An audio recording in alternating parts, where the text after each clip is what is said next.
अजब लिखी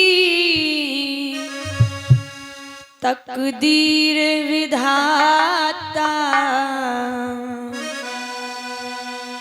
अजब लिखी तकदीर। होना था अभिषेक राम का, बन को गए रघुवीर विधाता।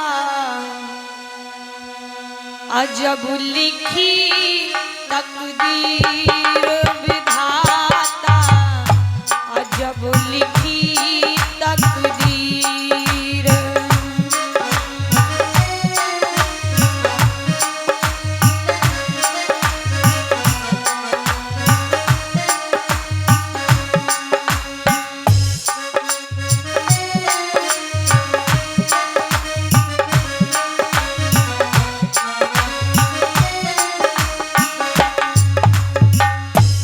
समय तो अपनी गति से चलता रहता है और कोई भरोसा नहीं है कब समय बदल जाए और कब कैसा समय आ जाए।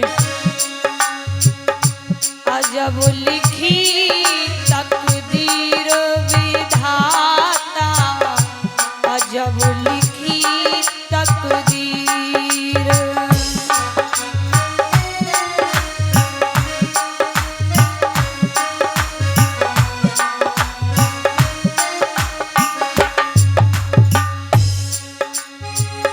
होना था अभिषेक राम का, होना था अभिषेक राम का, बन को गए रघुवीर विधाता। अजब लिखी तकदीर विधाता, अजब लिखी तकदीर।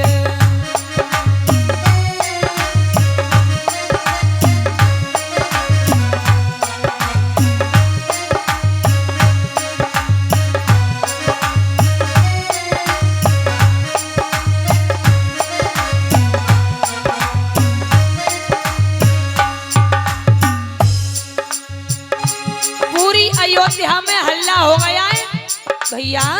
सुबह हमारे राम राजा बन जाएंगे, सुबह हमारे राम राजा बन जाएंगे। पूरी अयोध्या में हल्ला हो गया, लेकिन एक ही रात में भगवान श्री राम वन को चले गए।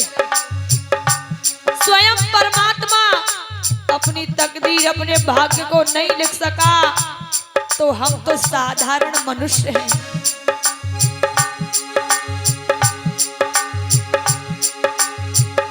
हरिश्चंद्र था दान का दाता, खाली ना कोई द्वार से जाता।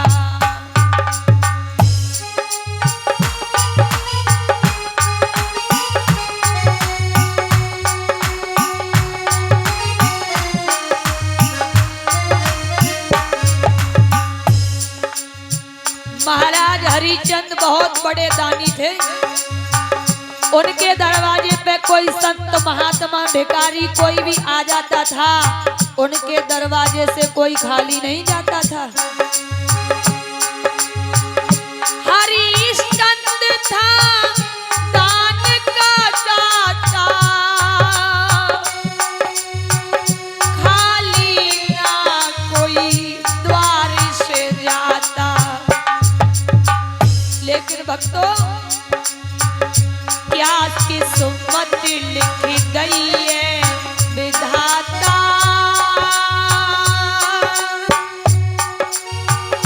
दानी दान का देने वाला, दानी दान का देने वाला, खुद बन गया फकीर विधाता। अजब लिखी तकदीर विधाता,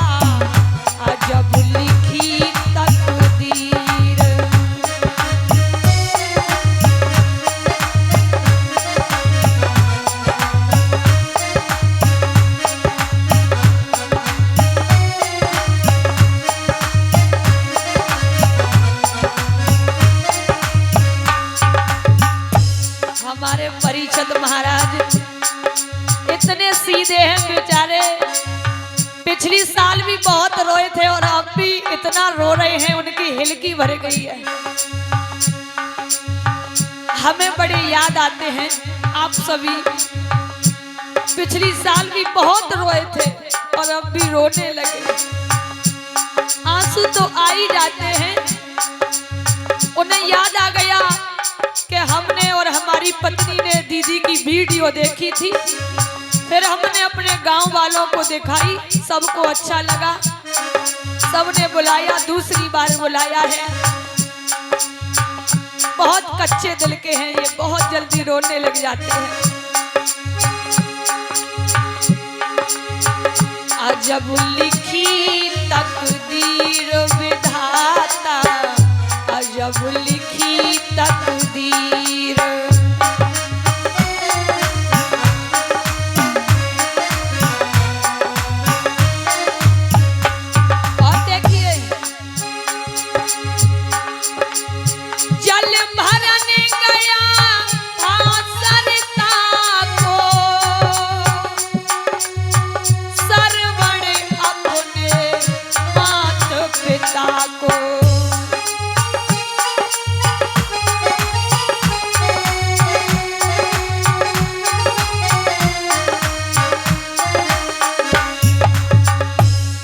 श्रवण कुमार कांवर में बैठा करके अपने माता पिता को तीर्थ यात्रा करा रहे थे। जब अयोध्या के निकट पहुंचे तो श्रवण कुमार के माता पिता बोले, बेटा श्रवण कुमार हमें प्यास लगी है, पानी पिला दो। और क्या कहने लगे बेटा, ओ बेटा श्रवण कुमार मेरे नेक पानी जरा पिला देना।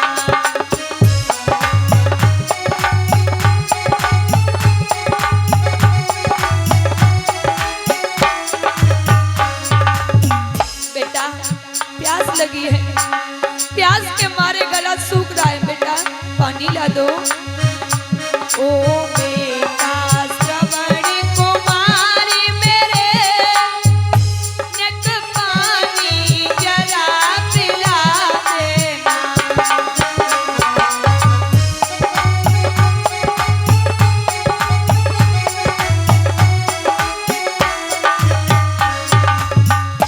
अब होठ प्यास से सूखी रहे, मेरे दिल की तपन बुझा देना।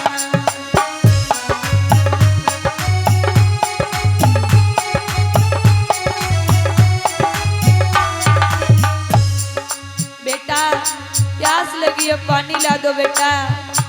तो श्रवण कुमार बोले, माताजी पिताजी चिंता मत करो, मैं अभी जाता हूँ और तुम्हें पानी लेके आता हूँ।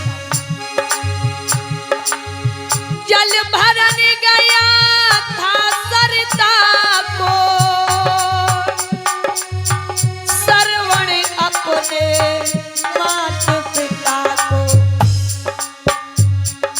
लेकिन भक्तों श्रवण कुमार को नहीं पता था कि जिन माता पिता की मैंने इतनी सेवा की है, उन माता पिता को मरते समय पानी नहीं पिला पाऊंगा। समय का कोई पता नहीं कब समय बदल जाए। क्या किस्मत लिख दई है विधाता, अंत समय पर मात पिता को, अंत समय पर मात पिता को पिला सका नहीं नीर विधाता। अजब लिखी तकदीर विधाता, अजब लिखी तकदीर।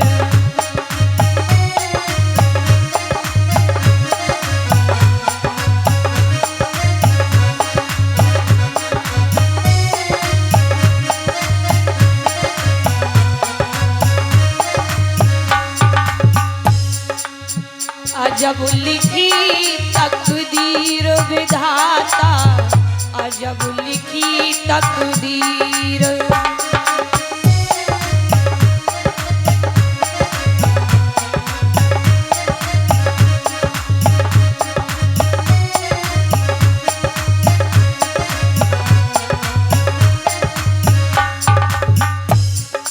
और भक्तों, 5 पति थे वो बलशाली, पांचों ने नीचे गर्दन डाली।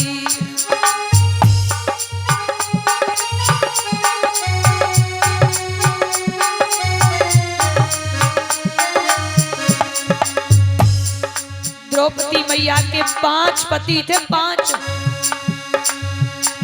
और 5 पति बहुत बलशाली थे। अर्जुन गांडीवधारी थे, भीम गदाधारी थे, लेकिन भक्तों 5 पति थे वो बलशाली,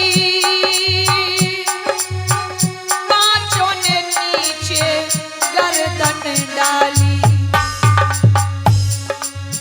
ठाड़ी रोए रही पांचाली,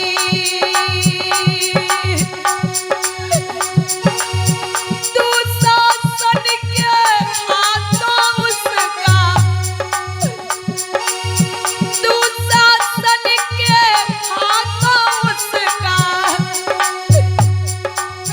आज खिंच रहा चीर विधाता, अजब लिखी तकदीर विधाता, अजब लिखी तकदीर।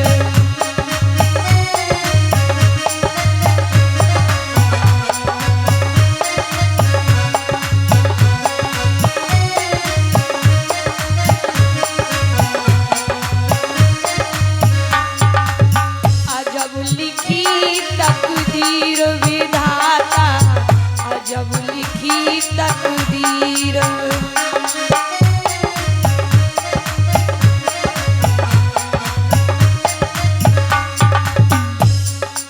द्रौपदी मैया दुशासन से कहने लगी, ओ दुशासन तू मेरा कुछ नहीं बिगाड़ सकता। अरे जिस सभा में तू मुझे ले जा रहा है ना, वहां मेरे 5 पति बैठे हैं, गुरु द्रोणाचार्य बैठे हैं, दादा भीष्म बैठे हैं, तू मेरा कुछ नहीं बिगाड़ सकता। लेकिन जैसे ही दुशासन सभा में लेके आया, द्रौपदी मैया ने देखा 5 पति नीचे गर्दन करके बैठे हैं, दादा भीष्म नीचे गर्दन करके बैठे हैं।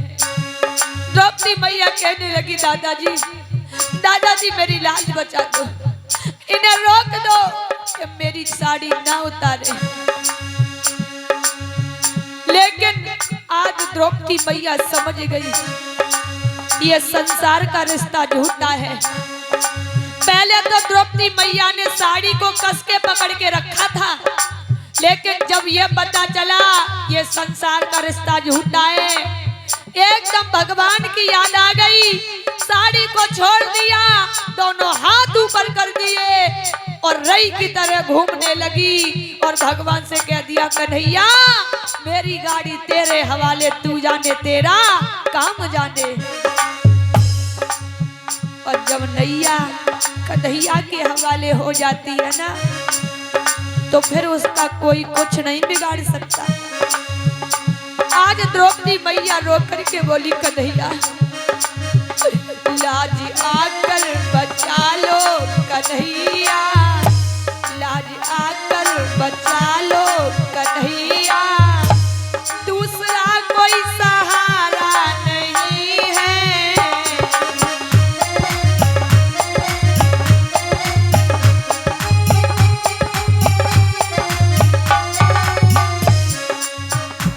मेरी किस्ती के तुम हो किनारे, मेरी किस्ती के तुम हो किनारे, आज पतवार कोई नहीं है।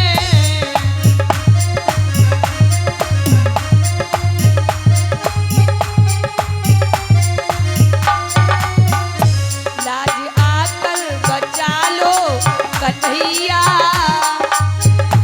दूसरा कोई सहारा नहीं है।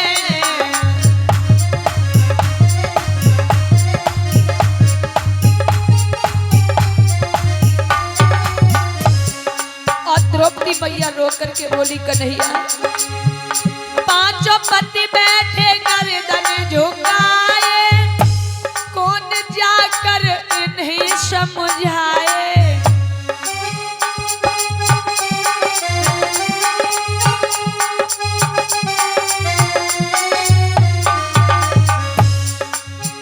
पांचों पति बैठे गर्दन झुकाए, कौन जाकर इन्हें समझाए।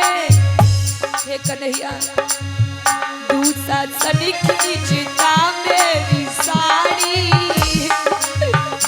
दुशासन खींचता